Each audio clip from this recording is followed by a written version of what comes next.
Hi, I'm Aaron Newport. I'm Tommy Portimo's drum tech for Sonata Arctica, and I'm going to take you through the kit today. It's a pretty standard setup. It's a Pearl reference kit. Got 10 by 10 rack tom, 10 by 12, and it's 10 inches deep by 12, 16 by 16, and 16 by 18, which is 16 deep by 18. The kick drums are 18 by 22, 18 inches deep, 22 inches around. Believe this is 5-inch deep by 14 reference snare, and this is Tommy's personal snare. He brings this from Finland. We rent the kit from SST, and Pearl provides it for us. So this is the kit he uses in America. This snare he takes with, that's why it's purple.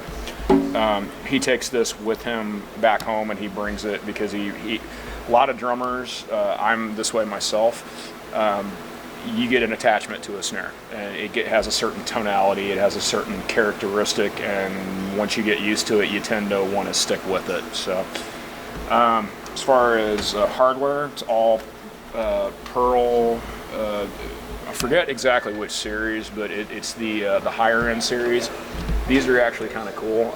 This is really nice. You can loosen this and it'll swivel 360, which is really nice for cymbal placement. I don't have to move the whole arm, and they're incredibly stable. He hits like a Mack truck, and nothing's broken, nothing's bent. I mean, it's really good hardware. We're using the Icon rack, which is, to my knowledge, other than the old DC50s that Pearl came out with, it's the only square-sided rack that I've seen. Most of them are usually tubular, and what's nice about this rack is it's very stable. Nothing moves. I mean, the kit may shake a little bit when he's just, hammering on it, but nothing really moves. Got the Pearl hi-hat stand with the hoop attachment, and this is so he can get it in closer, and pulls the legs up here, and then I keep a key right here just in case he has an emergency and I can't get to him quick enough. These are his custom Baalbek sticks. He's got his signature and the "We Need Some Vodka" logo on it, and if you've ever been to a Sonata show, you know why that's important. These are really cool, actually. I was not familiar with this company until I started working with Tommy, but a lot of the Finnish guys use these. They're lacquered here, and they're actually have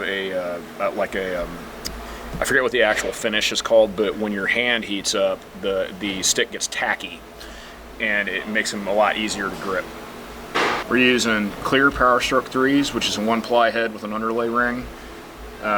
We use the Fallon Slam pads, which if we didn't have these, he'd probably go through a set of heads every night.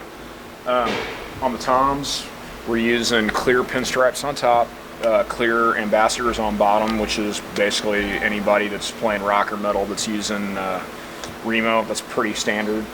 On the snare, we're using an ambassador bottom, and we're using an Emperor X coated top, which is a 2-ply head with an underlay circle. I don't know if you can see that, but there's like a black dot underneath it.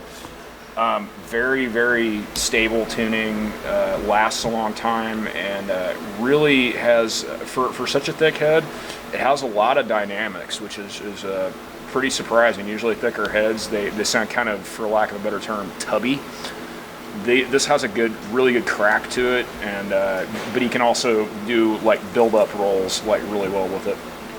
As far as pedals, he's using the Demon drives, but he's using the chain series, not the direct drive, and he uses the Eliminator beaters. Basically, it's just a preference. He likes the way they feel, and he likes the sound of the plastic. And I've even asked him why doesn't use the wood beaters that come with them, and he likes the Eliminator beaters. It's just a preference. Cymbals, all Peisty, pretty much all Alpha series. As far as hi-hats, we've got 14-inch medium hats over here, nice and crisp. They're really dynamic. We got 14-inch rock hats over here, Alpha series as well. Very heavy, got a good chick sound to them. This is the only cymbal on his kit that isn't alpha. It's a stock 18-inch Rude China. Really loud, really abrasive, really just a good sounding China.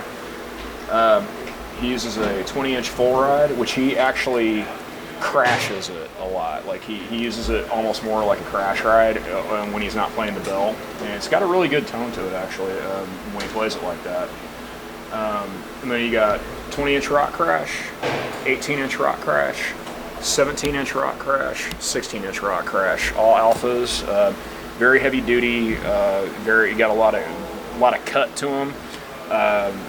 But they're still pretty musical. I mean, a lot of the thicker cymbals, again, like the thicker heads, they tend to be less musical, I guess. But these have a good cut to them. These are the Alpha Series metal splashes. He's got a 10 and 12, and then stacked on top, we've got I believe a 6 and an 8 2002 series cup chime, which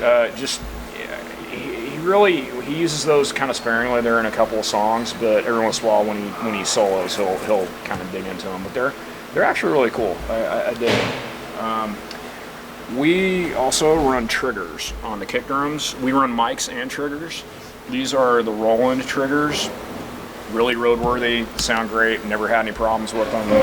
I've done a couple tours with these guys and never had a hiccup with them, which anybody that uses triggers knows. Usually triggers are very temperamental. These are not. You put them on, go, done. These are our mics, pretty much all Audix. Now, I don't know what brand these are. This is something Miko, our front of house engineer, does. These are ribbon mics, and they're cheaper ones, so they, because they're on the road, and ribbon mics are usually really expensive, but I've never really seen anybody use ribbon mics live, but it gives you a great instead of having the big overhead mics, we put them down here, and it gets the whole array of cymbals. Then you've got your Audix mics for the hi-hat, the ride. You've got the D2s on these toms, D4s on the floor toms, and then in the kick drums, we're actually using the Shure mics. I can't remember the actual model number, but it's the platform mics, the rectangular shaped ones.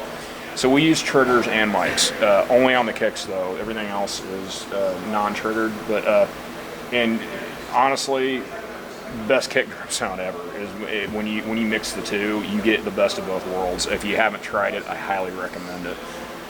And then he's using just a stock Pearl Throne. And one thing we've been doing this tour, he used to play his drums really low, like so low that a lot of times these toms would scrape the kick drums, and I could almost not play his kit because he's a little shorter than me. But we've been raising his snare and his floor toms and his throne little by little, and the hi-hat little by little, just to experiment. And this is probably the highest it's ever been, and he's been really digging it. It makes his playing more fluid, and he's way more comfortable. So it's a little pro tip: experiment with your kit. You'll never be done doing that, and if you are, keep doing it.